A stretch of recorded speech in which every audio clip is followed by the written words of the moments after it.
Welcome to MJ Sculpting Studio, also the home of MJ Wargaming Creations on Facebook and MJ Critter Creations on Facebook as well.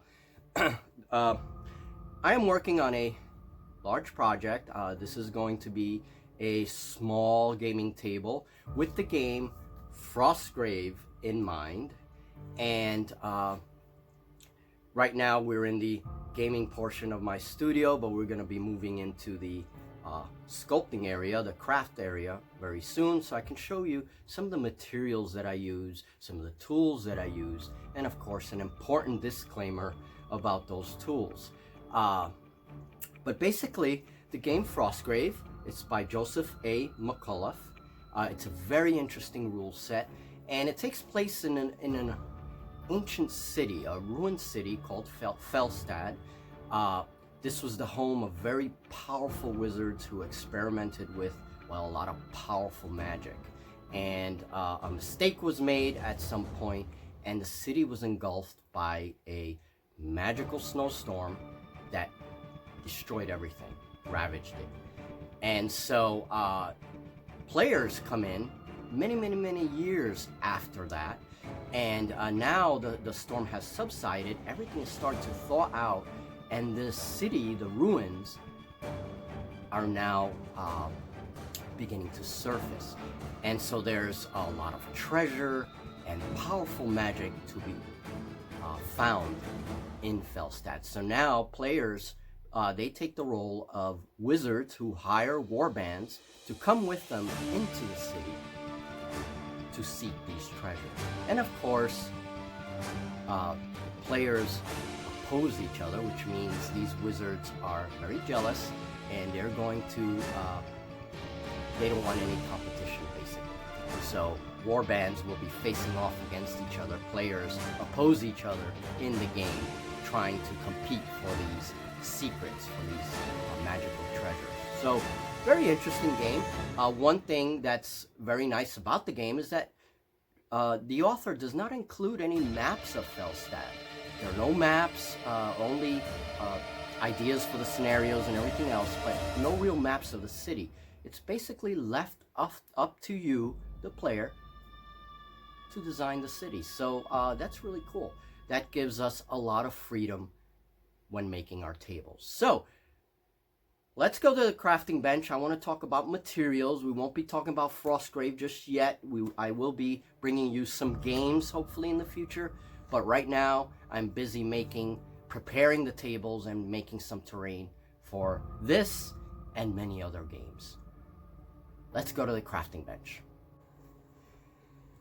Hello, folks. Well, I'm going to show you some of the tools and some of the materials that I use for making, well, a wide variety of terrain.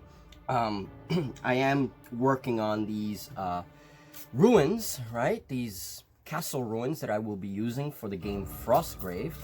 And, well, there's a variety of things that I use, variety of techniques for making this stuff. Now, first things first is foam. And there are different kinds of foam. This is a much lighter, less compacted foam, and it's very crumbly, right? When you break this, you can see like there's all this crumbly part here. Now, this is good for ruins, but it requires some work. I usually use a hot glue cutter. This is a foam cutter, right? And that works very nicely to work with this kind of foam. It's not an easy foam to work with. Most gamers prefer a thicker kind of foam like this one, and this is a much more compacted foam, so it's harder, it's thicker, and it's easier to carve, right? And you also have pink insulation foam, which is what most experienced gamers use. You can get that at hardware stores, places like Home Depot. They sell these large sheets of pink insulation foam very cheaply. I don't have any at hand, so I'm using this lighter foam, and this is thanks to my co-workers who actually saved me tons and tons of the stuff. So now I have foam everywhere in the studio. But basically what I did here, this pile here, is I cut some pieces, some long pieces of foam that I'm going to use to, well, decorate the castle ruins. I also use these long bits and cut them, my X-Acto knife. And stay tuned, folks, because now I do have to say something very important about the tools that I use.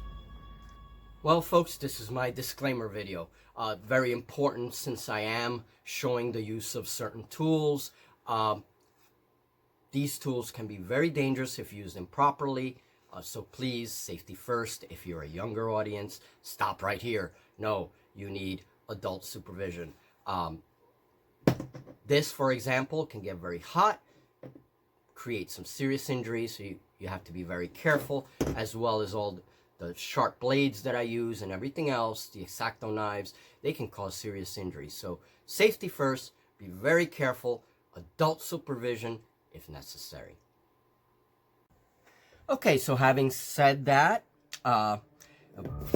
safety first always, I use my X-Acto cutter to cut little boxes, right? Little rectangles, and that's what I use to make the ramparts for the castle. That gives the ruins a lot more detail, makes them a lot more interesting, and I basically cut different sizes of rectangles. I can use these to make columns, right, on the foam to break up all this sort of squareness, right, the blockiness, give the structure a little more interest.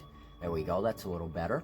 And just kind of go along and work on the piece. I work on each piece individually. Now, another thing I want to show you guys, I keep a lot of these in the studio. These are clothespins, and I do a lot of work with clothespins. I actually make starships out of them. I make vehicles. I do tons of stuff with clothespins. But one of the nice things, and I break these apart, is the shapes. Now, one thing that I do for castle ruins, right, is I cement these in place all along the edges. And what that does is, it breaks up this sort of blockiness, adds a little bit more interest, adds different shape to the structure that I'm building. And I can paint it a different color. I can paint this most likely like a dark brown to simulate, maybe this is kind of a wooden relief, right, that was carved into the building, that was attached to the building. Or I can make this into stone by using texture paint and actually make it look like stone, right? So, but the idea is to break up the blockiness of the terrain to give it more interest. So clothespins, I keep clothespins, piles of these things in my studio. I also use tiny clothespins. These little packs you can get at craft stores, pick them up at Walmart. I can break these apart and then use those as sort of smaller detail for the edges of buildings. There's also a wide variety of craft sticks that I use, and barbecue skewers, break them up. I use this for a wide variety of things, including for the edges of ruined buildings, right, to simulate like metal rebar or whatever it is, and also to make anchor points, so I can attach this to another piece of foam and it strengthens it, right? So also wooden craft sticks. These are little matchsticks, and I use these for the top of buildings. Lay these all out and you can make like a wooden floor. Again, it breaks up sort of the monotonous of the terrain piece and adds some interest to it. Also strengthens the foam too. So I keep a lot of these wooden sticks available. Wooden beads. These beads are for various crafts, and again, you get these almost everywhere. You can get them at dollar stores even, but they have a lot of interesting shapes, and you can use these to decorate, well, maybe the edges of the archway, maybe put them along certain areas in the building to give you, again, a different shape, break up the monotony a little bit. Now, this piece, these are excellent. This is an orange juice cap. I drink a lot of orange juice, so I save these caps. These make excellent bases for sculptures. But for making terrain, these are excellent. You can put a little bit of foam here, and this could be maybe the pedestal for a giant statue or something. So usually what I do is I coat this with texture paint, let it dry, and then paint it up again to get sort of that stone roughness, right? There's a lot of different ways to use this and to paint this to simulate different things. So these are excellent. But also with caps, this is a bottle cap, I think, from one some bottle that I had lying around. And again, this makes, because of all the little ribs here, makes excellent little base for a statue, for example. Do have to work on it a little bit, you know, make it look like stone or whatever it is, and then plop my statue on there, and you have a nice little sort of base. The other thing that I use is washers. I use metal washers for a lot of different things. Metal washers, I often base my miniatures, my wargaming miniatures, with metal washers. But I also use these as weights for the foam. I'll cement a few washers underneath, kind of embed them in the foam to give the foam a little weight. That's when I don't want to make a base for the terrain. Just kind of leave this as is. I want to put a little weight on it, as it helps to kind of anchor it a little bit to the table. Remember, people are going to be moving miniatures all around, so you want your terrain to be stable. So washers, I find that they're very good for that purpose. This was an old roll of craft wire. I use a lot of craft wire for my sculptures, for everything else, but this makes an excellent little column. If you attach this maybe to something else, right? These are some bottle caps. Look at that. You can kind of visualize an interesting little column, right? Now, you'd have to do some work here to kind of maybe make some ribbing or something to make this texture this a little bit, or you can leave it like this.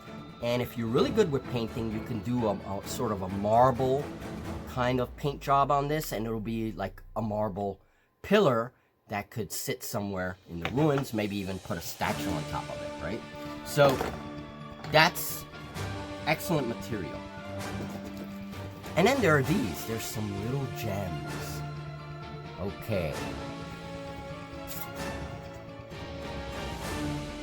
So you can use hot glue for a variety of things, for texturing the foam with the hot glue. So it's a very, very useful tool. But again, you want to use this properly. It causes some really bad burns, especially with the hot glue, if you're not careful. So that's all I have on tools. I use a wide variety of things. This temple here, this is the top of the temple that I'm going to use for the ruins. This was an old eagle that I had lying around from an old flagpole that has since disappeared, but the eagle remained, and so I took it, and now it's going to become an ornament for this temple.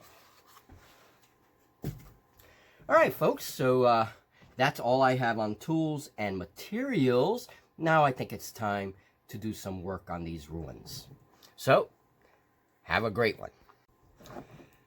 Now for these gems, I raided my girlfriend's sewing kit. Shh.